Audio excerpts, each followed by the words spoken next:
There are many words and phrases in the English translation of the Bible, that capture the meaning of a Greek or Hebrew word, but we don't use that word today. They're archaic words. One of those words is the word woe, W-O-E. I mean, when was the last time someone walked up to you and said, "Woe unto you"? Okay, and that's not what you say to a horse. That's a different word, right? W-H-O-A. W-O-E, woe. And yet, when the Bible was translated into English, it was a very strong word and a powerful word that people used. It's interesting that even in many of the modern translations, they still use the word woe, because there's it's hard to find an English equivalent to the word. What does woe mean? Well, in English, woe means that you're telling somebody something bad is going to happen to you.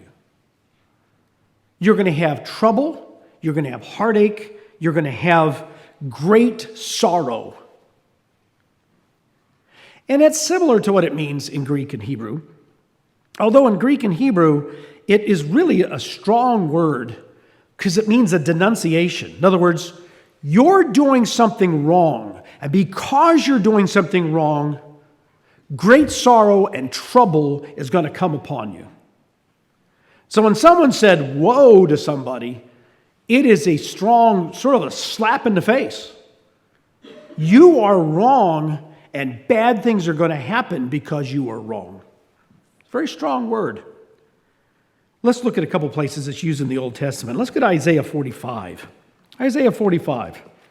So the word woe. I mean, we read through it and, okay, woe, we know it means something bad. But we don't realize the impact that word would have had to a Hebrew audience, or even the impact it would have had to a Greek or Aramaic audience, as they would have used the word. Of course, there's 3 different languages, but they would have used a word that we translate into woe. Look what it says in Isaiah 45, verse 9.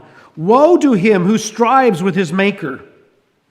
In other words, woe to the person who fights God, who fights against God.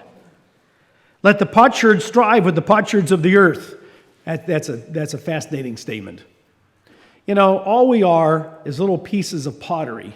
If you want to fight with somebody, fight with other pieces of pottery. Okay? Don't fight with the person who's forming the pottery. Shall the clay say to him who forms it, "What are you doing?" Or shall your handiwork say, "He has no hands"? Woe to him who says to his father, "What are you begetting?" Or to the woman, "What have you brought forth?" So here the word woe has a very strong meaning. It is sorrow and trouble, and bad things are going to happen to you because you're actually rebelling and fighting against God. One other place here in the Old Testament. Let's look at Ezekiel 13. Ezekiel 13.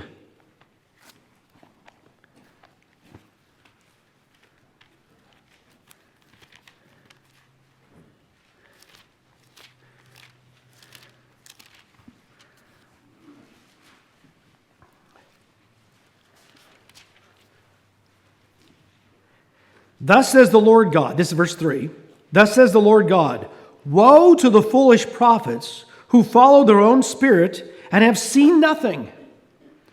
So here's this woe to you. This means terrible things from God is going to happen to you. So the word woe, we just don't have a word to beware. I mean, you think of the words that we can use, that's not a good idea as a phrase, but they don't have the power of this word. It is a statement of condemnation. You are wrong, and bad things are going to happen. This sermon started as another sermon, and it was a little section of Matthew 23. And what happened, it expanded out so that the sermon I was going to give, I'm going to give it another time. Because as I was going through Matthew 23, it became very apparent to me. And I gave a sermon on Matthew 23 before, years and years ago, but I had forgotten what a condemning chapter it is. And it's very interesting because commentaries will say it's so unusual because Jesus Christ is angry. His words in the original language have anger behind them. And when we read them in English, we say, oh, wow. I mean, this would be hate speech today if someone got up publicly and said what he said. Why did he say it? Who was he saying it to? Because it's a series of condemnations on the Pharisees. And he keeps telling them something bad is going to happen. And we think, oh, good. We're going to get to beat up on some ancient Jews today. Why should we study Matthew 23? And the reason why, and it is important, because we in the church can make the same spiritual mistakes. If we understand how the Pharisees formed, where they came from, who they were, why they believed what they believed, it would be easy for us to make the same spiritual mistakes. In fact, we do at times. I have at times. Actually, if I would have lived in the first century, I'd have been a Pharisee. I would have. Because, I like things in black and white and in order, and everybody does what they're supposed to do, and besides, it feels really good to be the special people. It feels really good to be the special people. So let's look at Matthew 23. Matthew 23. And it is a very difficult, I know last week I gave this sermon at Murfreesboro, and I always ask my wife afterwards, okay, what do you think? What could I have done better? And all she said was, what a downer. I said, well, I can't help it. It's in the Bible. I have to cover these things once in a while, Verse 1. Then Jesus spoke to the multitudes and to his disciples. Okay, so he's speaking not just to the Pharisees. He's speaking to a large group of people, of which Pharisees would have been there. And he now launches into almost an Old Testament prophet diatribe on these people. Now, there's a couple things to understand. At this point, there was a whole group of Pharisees that were planning to kill him, and he knew it. There were Pharisees who weren't planning to kill him. In fact, the ancient rabbi said that there were 7 different kinds of Pharisees. I always find it's interesting how they would break them up. And they had names for them. My favorite was the hunchback Pharisee. And the reason why is he was bent over all the time, shuffling his feet, showing people he was humble to the point that he couldn't stand up anymore. Okay, now that it was a caricature, obviously. I mean, they really didn't do that. But it was the idea, oh, look, he's trying to be so humble. Everybody knows he's trying to be humble. So they had all these different kinds of Pharisees. And we can't say all Pharisees were the same. And the reason I know that is because when you read through the book of Acts, there were Pharisees who became part of the church. There were Pharisees who converted and followed Jesus as the Son of God. There were others that tried to kill him. The Pharisees were never a very big group, by the way. Josephus says there was no more than probably 5,000 or 6,000. Out of the hundreds and hundreds of thousands of Jews that lived in Judea at the time, they were a minority, but they were a respected minority. They were really looked up to by many in the populace. And there were reasons why. The Pharisees formed because the Jews had come out of the captivity with the Babylonians. And they had slowly begun to slide away from God. I mean, you read the book of Malachi, that was written a long time after they came out of the Babylonian captivity, and he says, look, you're sliding right back into where you used to be. And they came under and were conquered by the Greeks. After the book of Malachi, they're conquered by the Greeks. And there's a point where they stand up against the Greeks to renew God's way. It's under the Maccabees. See, this isn't in the Bible. This happened in that 400-year period between Malachi and what we have in Matthew, Mark, Luke, and John in the Gospels.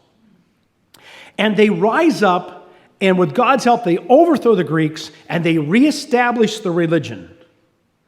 They reestablished the keeping of the Sabbath. They reestablished tithing. They reestablished obeying the Ten Commandments. They reestablished going to the temple to do sacrifices. And yet there's this worry that the priest, because the priests sometimes they sort of compromised with the Greeks, that the priests would eventually lead them back. And so a group of scholars who were not priests, they weren't ordained, created a group called, well, it started out as one name. It eventually became the separated ones, the called out ones. The separated ones, which translates Pharisees, the separated ones would make sure that never again would the people of God become so evil that God would put them back into captivity. Never again. So they made sure we must obey these scriptures, and specifically the Torah. We must obey the laws of God. And obedience to the laws of God, we won't be punished. He will send us the Messiah. They were very focused on the coming of the Messiah. Very focused. In fact, probably one of the reasons so many people saw Jesus as the Messiah, just before his death, thousands of people were proclaiming him to be the Messiah, is because the Pharisees kept saying, the Messiah is coming, the Messiah is coming, the Messiah is coming. So their focus was on the coming of the Messiah to set up God's kingdom on the earth. And we must keep the laws of God. In order to do that, we must break down every law to understand every application of the law. And that's where the oral law came from. It takes up volumes and volumes and volumes. It's much, much, much bigger than the Bible. Volumes and volumes and volumes, because eventually they started writing it down. The oral law was, this is how we make sure we are obedient to God, that we are his people. In fact, the oral law became so important that Philo, he was a Jewish theologian from the first century, actually he was from Alexandria, Egypt. He wrote that anybody could keep the written law. Even Gentiles could keep the written law. A true Israelite. You knew a true Israelite who followed God because they not only just kept the written law, they kept the oral law. Because the belief was if you kept the oral law, if you kept the traditions, you could never break the laws. How could you break the laws? All these traditions were created as the word, or the translation is, to build a hedge around the law. In other words, we build walls around the law. You can't get to break the law. You can never get to breaking the law because of all these other laws that keep you from getting there. I wish I had a Christian Talmud. And every time you ask me a question, I'll say, well, according to volume 8, chapter 3, verse 2, this is how you handle that. But that's not the way life is, and that's not what God wants us to have. We're actually supposed to wrestle with a lot of these things. We're supposed to struggle with a lot of these things because we have to think it through. With the Talmud, you don't have to think it through. Although that's not exactly what happened, because if you've ever looked at the Talmud, mainly it's a bunch of arguments. And so you can see 8 different answers to a problem. And you think, well, that didn't help me. Because it's arguments over how to handle problems. How does the law apply here? How does the law apply there? But to the Pharisees, this was religion. And what you had to do was you had to make sure that in a public sense, everything was perfect. In a public sense, everything was perfect before God. Now, as we're going to go through this, not all traditions are bad. The church always has to have certain traditions. If we had the same dress code as the first century men, we'd be wearing skirts. Right? I'm glad we don't have the same, it's togas. Well, it's not a toga. It's like a toga. Anyways, think of a toga, okay? That's what we would be wearing. That's what Paul wore. That's what Jesus wore. They didn't wear pants. Only Roman barbarians wore pants. No civilized person on earth would wear pants. I'm serious, the Romans actually said that. It's one of the few things that we really have from the German barbarians is we wear pants. Actually, there's more than that, but that's one of them. So, the church has to set up traditions. We have to. All through history it's had to, okay? But the problem is that tradition has to be able to match with Scripture. Now, think about, we're going to set up tradition after tradition after tradition after tradition so that you can never break Scripture. Never break it. From people who had come out of captivity, it sort of makes sense, doesn't it? From people who wanted to be the called out ones. From the people who were looking for the coming of the Messiah. We must be prepared for the Messiah, and this is how we do it. So this is how we come into Matthew chapter 23. Verse 2, here's what Jesus says. The scribes and the Pharisees sit in Moses' seat. In other words, they sit in the place where they make rulings on the law. Now that's very interesting because the rulings of the law were supposed to be made, according to the law, by the priest and the elders at the gate. The Pharisees had basically declared themselves to be the elders. So they and the priest would sit in judgment over issues that would come up. But the elders were no longer the local elders in each city as it originally has started. It was these Pharisees. Therefore, whatever they tell you to observe, that observe and do, but do not according to their works. For they say and do not do. For they bind heavy burdens, hard to bear, and lay them on men's shoulders, but they themselves will not move them with one of their fingers. We're going to see a lot of hyperbole here. They create so many traditions that it's like people carrying around on their backs 50 pounds of rocks. But, they won't even lift a finger to help. And we're going to see this kind of hyperbole used by Jesus throughout. But all their works they do to be seen by men. They make their phylacteries broad and enlarge the borders of their garments. Now, why would they do that? Well, the phylacteries were the laws of God. And they put them in a little scroll. And they went back and looked at it. It says you bind them on your foreheads. So they would wear a little strap with a scroll of the laws of God on their forehead. Except for I'm sorry, I just see this as a comedy skit, They just, you got a bigger one than me. Pretty soon the guy's got an encyclopedia whacked to the top of his head, right? And he's carrying it around like a helmet. They made their phylacteries big. I remember the law of God. Do you?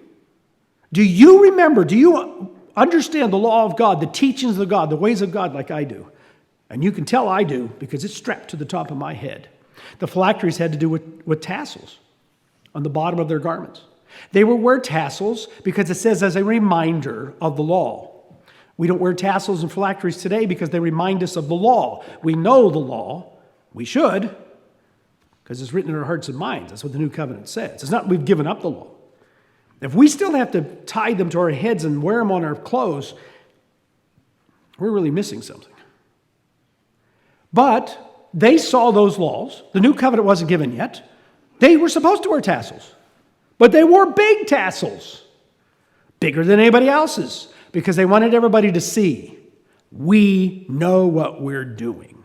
We are the righteous of the righteous. We are the cream of the crop.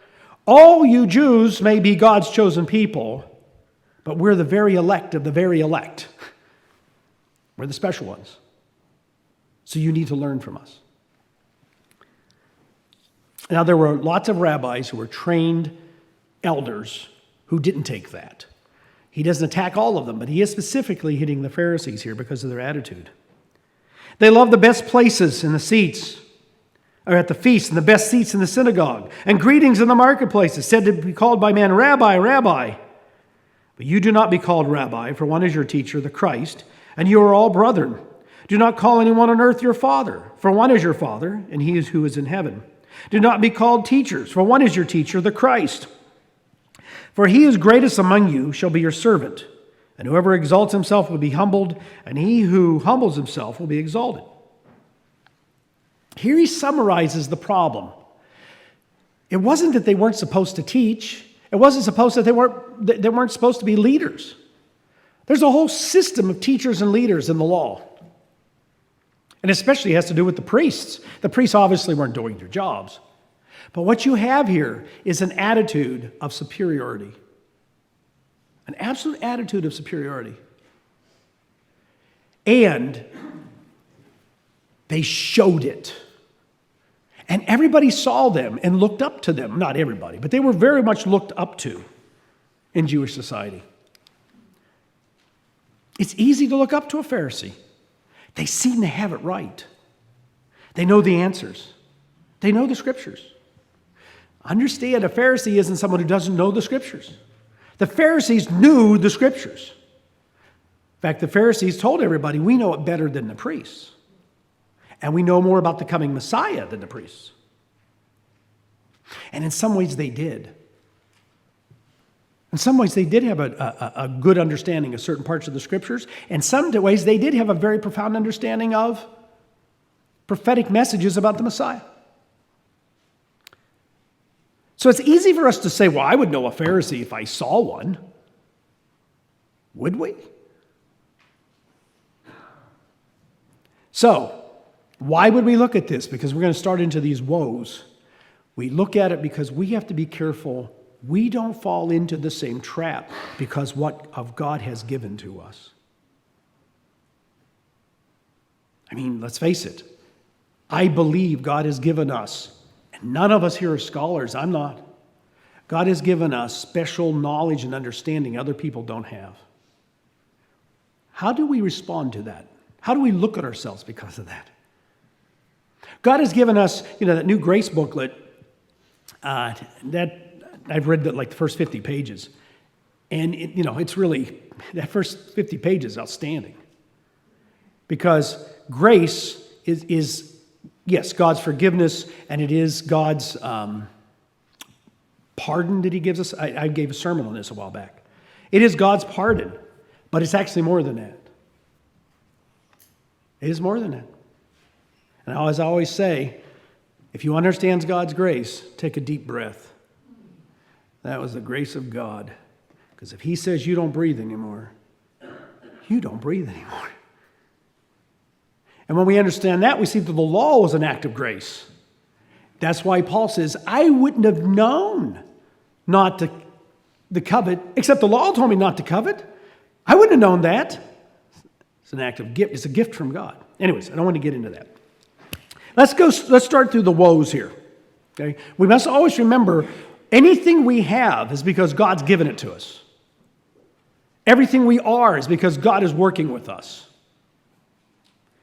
And so we have to put the emphasis on God. The Pharisees began to put the emphasis on themselves. So he starts here, woe to you scribes and Pharisees, for you shut up the kingdom of heaven against men, for you neither go in yourselves, nor do you allow those who are entering it to go in. Yeah, that's sort of a strange thing. Woe to you when you are hypocrites. Let me just say something about hypocrisy. A lot of times it's easy to see somebody doing something wrong in the church. And young people will do this. It's like, wow, that person always seemed like such a good person. Now I find out that they have a drinking problem, or wow, they use God's name in vain. They got mad, hit their thumb with a hammer, and I heard them use God's name in vain. Boy, they're just a hypocrite. No, there's a difference between trying to obey God and failing, because everybody does that. Everybody tries to obey God, and we fail, right, from time to time. A hypocrite is someone who pretends they don't fail. A hypocrite is someone who is play acting. And it's very interesting. The Greek word that is translated hypocrite, it started with sort of one meaning, and over time it was used for actors. If you were watching a bunch of actors in a play, you'd say, oh, they're good hypocrites. In other words, they're play acting. They're really good at pretending. So you could use it in a positive sense. Wow. Such and such an actor, he's a good hypocrite. So when you called a religious person a hypocrite, though, you're just saying, you're just playing at this. You're playing at it. so that you want everybody to see you and say, oh, they really got it together. That's a good Christian. But the rest of your life isn't that way. Now, none of us have all our ducks in the order, not in order. None of us have perfect lives. We're all struggling. The hypocrite isn't struggling. The hypocrite pretends he's not. Understand the difference? It's the pretending. It's the play acting. I'm going to pretend that I'm not. I'm just going to pretend that, look, I'm better than you. And it's interesting, he says, and you're keeping people from going into the kingdom. What he's actually saying here is that in their play acting, they were walking down a road of religion that they had, a religion that looked very good. They were admired. They seemed so sure of themselves. They always had everything right. You would look at their lives and say, they don't have any of the problems I have. I mean, they never doubt. Their marriages are perfect. Their kids are perfect. I've watched them pay their tithes. They pay their tithes. They keep the Sabbath perfectly. I mean, who am I compared to them? But that was the public persona. In themselves, they were struggling like everybody else. And he said, you're going down a path of a religion that doesn't lead to the kingdom of God, and then you're grabbing others and dragging them with you. You're dragging others like, come on to the kingdom with me, and you're dragging them down a path that doesn't go to the kingdom. So that's the first woe. Christ says to them, listen to me, I am condemning you, and sorrow and bad things are going to happen to you because of this. I know there's probably somebody sitting out there saying, oh no, that's me, I'm a hypocrite. The fact that you're thinking that means you're not, okay? Now, if you're sitting there looking at your neighbor and saying, I hope he's getting this, well, maybe, okay, maybe you better reconsider that. This is why we have to, every once in a while, we have to go into passages like this and say, why is it here for me? Not just for them. Why is it here for me? Verse 14. Woe to you, scribes and Pharisees, hypocrites, for you devour widows' houses, for a pretense make long prayers. Therefore you will receive greater condemnation. Now, I'm just going to mention this because if you go to a commentary, you're going to see something about this verse, and this could be confusing. And that is, this verse does not appear in the oldest manuscripts. So certain translations of the Bible will take it out. Well, a couple of things. One, just because it's not in the oldest manuscripts, which there's only 2, doesn't mean that it wasn't in other manuscripts. Remember, all Bibles were written by hand. The next one was written by hand, the next one was written by hand. And sometimes something will get left out. That's why we look at the majority of text. There's 5,000 either copies of the New Testament or bits and pieces of the New Testament from the first couple of centuries. And your King James is a majority text. So they looked at it and said, well, it's in 4,000 copies. We'll put it in the 4,000 copies. But even if it wasn't there, even if he didn't say it at this time, this is said in another place. It is recorded in Mark. And you say, well, why is that important? Because Jesus said it. So we don't need to argue over when he said it. I mention that because Luke especially will do this. Luke will take events, because remember, Luke wasn't there. He'll take events and put them all together to make one subject. Well, it looks like Jesus is repeating the same thing over and over and over again. He's not. Those were stories that were over, that might have happened over the 3 years of his ministry. But Luke says, oh, these really make a good story. And he puts them together so that we have, there's the story of was it Luke 15? The woman who loses a coin, the person who's searching for this person is searching for that. And every time the lesson is, and so it is with God when a sinner repents. Now, I doubt if Jesus gave all 3 of those at the same time, and in Matthew, Mark, and John, he doesn't. So collecting things and putting them together, that does, we do that all the time in books. So it doesn't matter if this was in there. I think it was, but I can't prove it. And even if it was, it doesn't matter because Mark said it. And everybody agrees that Mark's account is right. So, okay, just in case you go to a commentary, don't get all upset over this. Okay? It's no big deal. The reason it's a big deal is everybody likes to say Jesus had 7 woes. And this makes 8. And it's like, well, that's not right. He has to say 7. Well, what he's saying here is a teaching of Jesus. There's no doubt about that because it's in Mark. And so what we have is, he says, you devour widows' houses and make pretense of long prayers. They would equate spiritual success with praying. And so every time you get a public, if you were in a public place and someone was to give a prayer, they wouldn't ask anybody, would you like to give the prayer? It's not like here where different people get up and give prayers. Only certain people could give prayers in public, and, usually they were Pharisees. And if you had to give a 20-minute prayer, well, that was wow, what a spiritual guy. It wasn't about preaching to or talking to God. It was about showing people, I am special with God, so you had better listen to me. I'm special with God, so you better listen to me. Sometimes you'll hear someone give a prayer, and you're not thinking about anything else but that person praying to God because it's so real, it's so authentic, and you're praying with them. And you have no idea how long it went. That's a prayer. It might have been 30 seconds. Or you don't know. It might have gone long. You don't know. Why? Because it's a prayer. You're talking to God. And you're with that person talking to God. This was a pretense. I have to get up and I have to give a prayer, and in it I have to show people all these things and teach all these things and be all these things.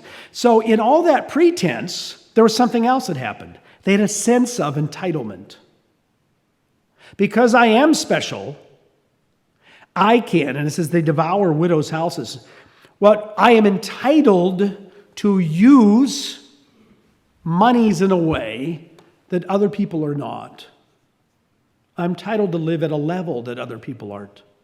I am entitled to have special things that other people don't have because of who I am. And so that pretense led to, he says, devouring widows' houses. In other words, so you're taking money from widows and using it in ways you should not, instead of giving things to them. And this ties in what he had said here in these first 12 verses, where he said, you must be servants to each other. We're supposed to be giving, not saying I'm privileged and things are owed to me. Verse 15. Woe to you, scribes and Pharisees, hypocrites! For you travel land and sea to win one proselyte, and when he is won, you make him twice as much a son of hell as yourself. Man, that's tough. I mean, as this goes on, he just starts to unleash on these people. And remember, it's not like he has them privately. He's doing this publicly. In front of a huge crowd. They're all saying, I always thought those Pharisees were a little pretentious. I mean, these people are now starting to look at the Pharisees totally different than what they've looked at them. They are hypocrites. You can just hear people talking about it. They really are hypocrites. It's interesting. God-fearers were Gentiles, and I mentioned this before. God-fearers were Gentiles who converted to Judaism. They believed in the God of the Bible. They kept the Sabbath. They kept the 10 Commandments. They kept the holy days. They would go to the synagogue, but they had to sit in a separate place because they had not been circumcised. They weren't expected by the Jews to keep circumcision. They weren't expected by the Jews to keep the oral law. But they were considered people of God. A little second class, but still the people of God. Okay. And so those were the God-fears. When you look at the church, the early church was filled with God-fears. When you look at the book of Acts. Because why? As Paul goes around to these synagogues and he gets up and teaches, you don't have to be circumcised. And all the Pharisees are saying, yes, you do. All the God-fearers are saying, he's right.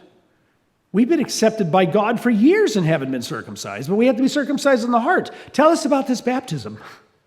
You see them responding to him because they had already been accepted to a certain extent into Judaism, especially outside of Judea, where Judea was much more centered around the temple. You know, if you were in Corinth or Rome or someplace in Spain in a synagogue and you were a Gentile and you came in, it wouldn't be the same. So you would be accepted under a less strict set of codes. It's part of the problem that they had in the book of Acts. That's one of the things of Acts 15. Do we make them become full Jews to be Christians? And the apostle said, of course not. In fact, the argument is our fathers couldn't even do this. No, the argument is we didn't even make them do this before we became Christians. But the Pharisees did. You had to be circumcised, you had to perform a sacrifice, and you had to be baptized. And if you weren't circumcised, you were not a full participant in the covenant. That's that simple. Now you see why circumcision was such a big battle in the first century church. You mean they don't have to be circumcised to be part of the covenant? And Paul's argument is, oh, yes, they do. They have to be circumcised in the heart, just like Moses said back in Deuteronomy, and just like Ezekiel said, and just like Jeremiah said. Well, that's a whole lot easier. No, it's actually harder to be circumcised in the heart, and which Paul tied into baptism. He says, woe unto you. You actually take God-fears. God, because he's not talking about fellow Jews. You take God-fears and make them do the oral law. And you don't even do all the oral law. Come on, just not pretend you do all, the oral law, all 32 volumes of it, okay? Let's not pretend here, guys. But you try to make them do it. Interesting. We have to make sure that in whether it's our formal evangelizing, it was mentioned in the sermonette about, the magazine and all that, but every one of us are examples. Every one of us evangelize every day with people. Our purpose of doing that is not to lead people to ourselves. It is to lead people to God. God then will do something with them. Now, hopefully someday someone says, hey, can I come to your church? I'd like to see what that's like. Or, why don't you keep Christmas as you discuss these things and you go through, I'm going to give up Christmas myself. Good. Pray about it. What it is that we are there to help lead them to God. He does a work in them. But if we bring people to church just to grow our church, it will fail. It'll fail. God has to be working with people. And in our evangelizing, in other words, we can't make them disciples of ourselves. We make them disciples of God. We help lead them, to be disciples of God, disciples of Jesus Christ. They made them disciples of Pharisees. He said, so you're a Pharisee, and you're headed in the wrong direction, and you make all these Gentiles become Pharisees. And that wasn't a requirement. Even in Judaism, it wasn't a requirement. Now, verse 16. Woe to you, blind guides, who say, whoever swears by the temple, it is nothing, and whoever swears by the gold of the temple, he is obliged to perform. Now he goes on here all the way down to verse 22. And he says, well, you say, okay, you can swear by the altar and get out of it, but if you swear by the sacrifice on the altar, oh no, since that was sacrificed to God, there's a loophole you can get out of it. So by verse 22 he says, and he who swears by heaven swears by the throne of God, he who sits and by him who sits on it. So I'm not going to go through all that because it's loopholes. What it is in this legal mind of the Pharisees, there were loopholes that you could use to sort of manipulate the law to what you wanted it to be. But you were still keeping it. So, a person comes to a Pharisee, says, Rabbi, I swore by the temple that I would do this thing, And now I don't want to do it. I swore that I would give this big offering to God, but now I'm thinking I shouldn't do it. Pharisees say, well, what did you swear by? I mean, the temple itself? Well, no, I swore by the altar. Okay. If you had sworn by the lamb, since that was given to God, sorry, that's binding. But since you swore by the altar, and the altar wasn't actually offered to God, then you're not bound by that. When you go to what Jesus taught in the Sermon on the Mount, he said, you shouldn't even be taking oaths. Just say yes or no. Don't even do oaths. The Pharisees had all kinds of rules about oath taking so you could have maybe a way out. Well, exactly what words did you say? How did you put this? And so they could get out of them. Legal loopholes. See, when you see everything in this, they're like lawyers. They saw the law of God as lawyers. And so what's the way we can get out of this? This is something, if we're not careful, we can do. We can always find a way to sort of not be honest. We can always find a way to not do what we should be doing. Or we can always find a way to sort of not keep the Sabbath. We don't think we should do this, but we do it. We can always find a way to do things we know are wrong, but it's okay because we find loopholes. Very interesting. For these law keepers, they were breaking the law because they would always find loopholes. Always find a way to sort of maneuver around it. Let me show you an example. You all know this example, but let's go to Matthew 15. We'll come right back here to Matthew 23 in a minute. Matthew 15.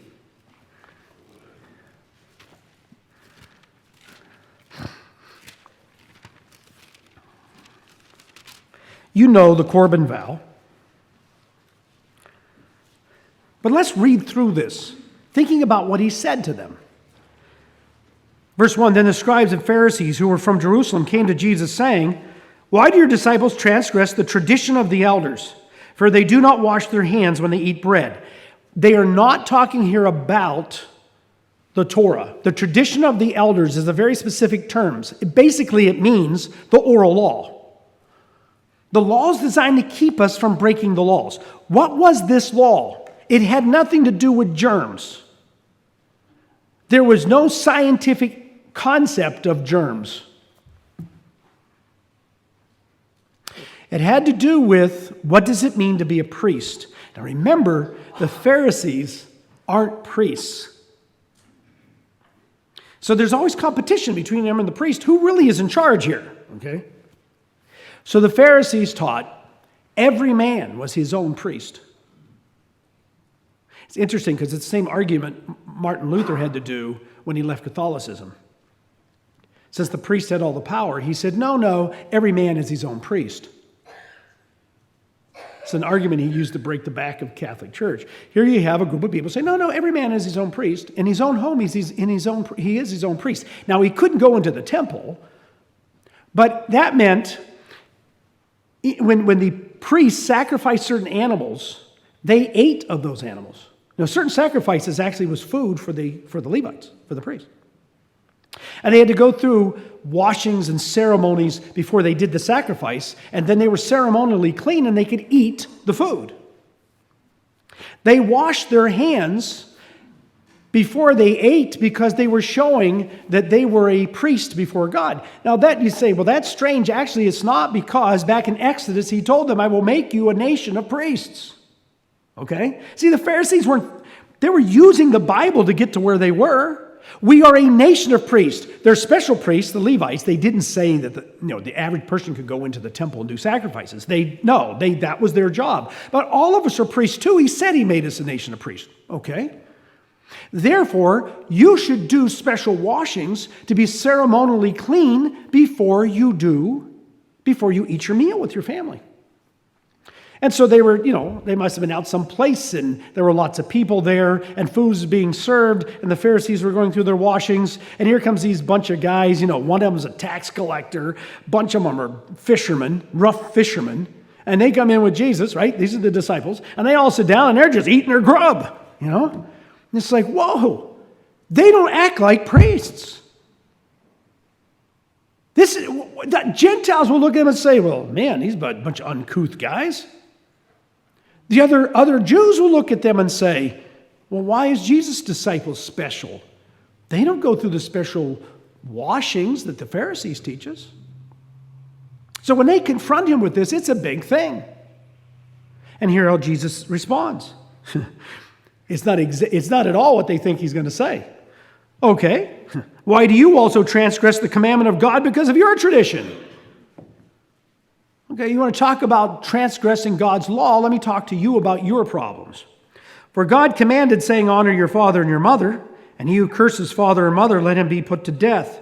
But you say, whoever says to his father or mother, whatever profit you might have received from me is a gift to God, then he need not honor his father or mother. Thus you have made the commandment of God to no effect, hypocrites. The Corban vow was, I give everything I own to God. I give it to God. You go to the temple and dedicate it to God. It is now God's. But under this vow, you get to use it till you die. But it's, it all has to go to God. So if your parents are elderly and sick and need help, you can say, I'm sorry. If I use up what I dedicated to God to you, I've broken my vow to God and I will be cursed. It is righteous for me to have lots of money and things when I die. And it doesn't matter if I'm living in luxury. It is righteous for me to do that. But I can't take care of my parents. I might give them a little, but I can't give them much because why? Because I promised it to God. I'm holier than that. There is one church out there. I won't say who it is or what it's associated with or anything. But they teach that you are not to take care of your elderly parents, but to give your money to the church. And that is sin. At some point, we're going to have to start standing up against some of this stuff. I don't care if they used to be part of the same organization we are. Jesus Christ said it was sin. They were hypocrites. And there are people doing this to this day. They're hypocrites. I know I'm going to get in trouble. So be it. Honor your father and mother is a commandment of the living God. It's a commandment of God. Jesus goes on and tells them, come on, the washing of the hands. They don't take care of the things inside a man. Let's look at verse 18. But the things that proceed out of the mouth come from the heart, and they defile a man. For out of the heart proceeds evil thoughts and murders and adulteries and fornications and thefts and false witnesses and blasphemies. These are the things which defile a man, but to eat with unwashed hand does not defile a man. He says, just because we don't wash our hands in this ceremony doesn't mean we're unclean before God. It's obvious Jesus wasn't doing it either. He says, because the problem with you, you're not seeing what's happening inside you. Outside, you look good. But inside, you're filled with envy and hatred. You're filled with lust. You're filled with all these things all the time. Now, you say, well, yeah, all Christians struggle with envy and greed and lust. That's true. But we don't pretend that we're not. We're always going before God and saying, help me deal with my anger, my hatred, my lack of forgiveness, all these things we wrestle with. We're going to God and spilling that all the time. And every once in a while, you'll be in a conversation and someone will say, I have a real problem. It's hard to forgive people. And the moment someone says that to me, the first thing out of my mouth, even though I don't want to say it is, I know I had the same problem. Right? Let's not pretend here. Let's just... Come on, we all struggle with that. Well, no, some of you don't. But you have another set of problems, I guarantee you.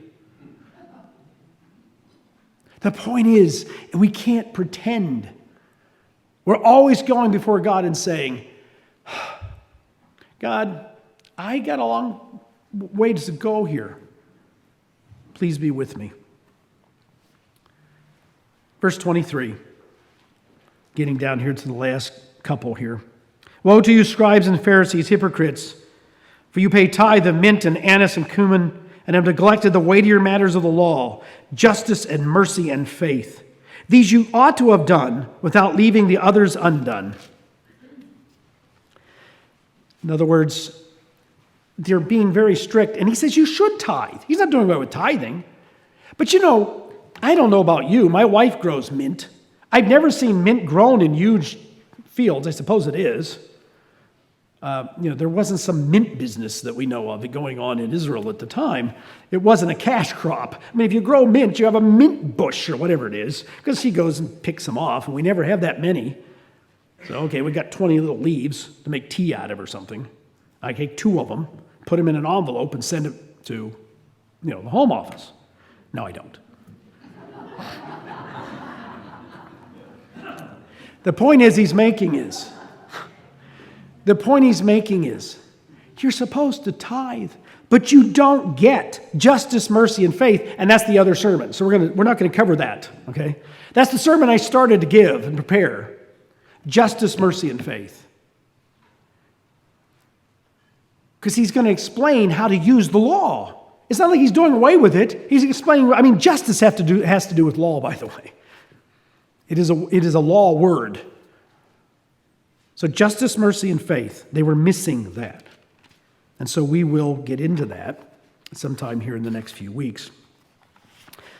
Verse 25. Oh, and I have to say here, he does say, let me see. In verse 24, once again, it's a hyperbole. Blind guides who strain out a gnat and swallow a camel. He said, you take your glass of wine and you'll take the jug and you'll put a piece of cloth over the cup and pour it in and strain out. You don't want to drink a gnat. That's unclean. Have you ever drink a gnat by accident or breathing outside? You ever playing basketball or something, you breathe in, you're, oh man, that's a gnat. Okay. Well, so I've eaten unclean gnats. So they would strain out a gnat, in hyperbole, and then you sit down and eat an entire camel. You're missing something here, is what he tells them. Now, he didn't say go make a meal of gnats, understand. But he's saying you're missing something. So then he says, woe to you, scribes and Pharisees, hypocrites, for you clean the outside of the cup and dish, but inside they're full of extortion and self-indulgence. He tells them to clean the inside of the cup. The same thing is said in verse 27 in a little different way. Woe to you, scribes and Pharisees, hypocrites, for you are like whitewashed tombs, which indeed appear beautiful outwardly, but inside are full of dead man's bones and all uncleanness. Even so, you also outwardly appear righteous to men, but inside you're full of hypocrisy and lawlessness. He says you're missing really what the law is all about. Outward, it looked very good.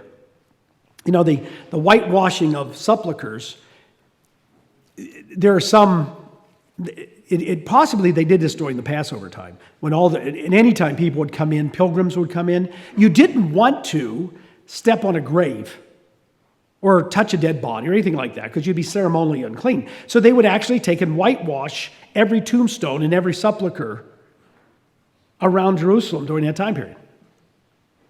So people say, oh, there's someone buried there. Oh, don't go near that cave, there's someone buried there. Okay? So he says, so this meant something to them. So everything's whitewashed. It looks really good. Look how righteous we are. But what's inside a tomb? He says, spiritually, that's what's inside of you. Spiritually, you're just like a whitewashed headstone, but inside you're like what's inside the grave. That's a offensive thing to say to somebody. And yet he lays it out that way. He lays it out that way. See, Matthew 23 we don't read a lot because it doesn't seem important to us. I mean, I read it every once in a while when I'm talking about Pharisees, but every once in a while, we got to stop and say, am I like this in any way? Is Christ saying to me, woe, woe unto you? And so they had this form of religion. Verse 29 then, the last woe.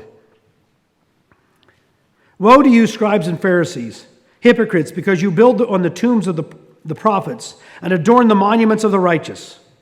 He said, we all go to the tombs of the prophets. We want monuments to remind us of great people and great deeds. He said, you do that. Not that that's wrong in itself, but here's what you say. If we had lived in the days of our fathers, we would not have been partakers with them in the blood of the prophets. Therefore, you are witnesses against yourself that you are sons of those prophets of those who murdered the prophets. Fill up then the measure of your father's guilt. Serpents, brood of vipers, how can you escape the condemnation of hell? The condemnation of the grave. Now you can see why it's not long after this that they tried to kill him. Well, they did. They dragged him to Pilate. And they got the Sadducees to go along with him, and they dragged him off, and they got him killed. I mean, calling somebody a snake. He says, verse 34, therefore, now this is very interesting. This is a messianic statement. You killed the prophets of God. Okay, or your fathers did. Therefore, I send you the prophets. I'm going to send you the prophets of God. Do you realize what he's just saying about himself here? I send you prophets, wise men and scribes. Some of them you will kill and crucify, and some of them you will scourge in your synagogues and persecute from city to city. And he says, because of that, Jerusalem will be destroyed. He basically says, I am going to send you God's prophets now. The Pharisees are a very interesting group of people. We have to be careful not to look at, how many times have you looked at people in the Bible and said, how could they do that? I would never do that. I would have never worshiped that golden calf. I hope I wouldn't have worshiped the golden calf, but of course I wouldn't have had God's Spirit at the time, so there's no telling what I would have done. I might have been one of the ones building the golden calf. No, actually I would have been saying, no, we need to write this down and create a new set of laws. Okay, I understand that. Or like Joshua, there's the sound of war. Pull out the sword and go slay somebody. We have to be careful we're not like the Pharisees, that we condemn even the past. Thank you, Lord, that I am not as other men. Remember that? The Pharisees said that in the parable. Thank you, Lord, that I'm not like everybody else. Well, you are special. Or this church is pretty much, we have no idea what we're doing. You are special in that God's called you and given you his Holy Spirit. You have been forgiven by the grace of God. Jesus Christ's sacrifice has been applied to you. That's special, but it didn't come from us. It came from God. You and I didn't call God, God called us. You and I didn't save ourselves, God is saving us. The focus has to be on God and on Jesus Christ. It can't be on ourselves. If it becomes if we focus on ourselves, then what happens is we will start to play act. We'll be play acting all the time. Look what a great Christian I am. Instead of being a great Christian. Becoming a child of God. Being what we're supposed to be. So, periodically, you're going to get a downer. As my wife said about this sermon. It's not easy to look at ourselves, but I understand it. I mean, this one's, as I told her, this one's easy for me because I would have been a Pharisee. I understand them. They make sense. I would have tried to do that and would have failed miserably. So I have to make sure I don't go down that path. I have to make sure I don't go down that path. So, in our Christianity, let's not be Pharisees. Let's not play act, but let's be real Christians.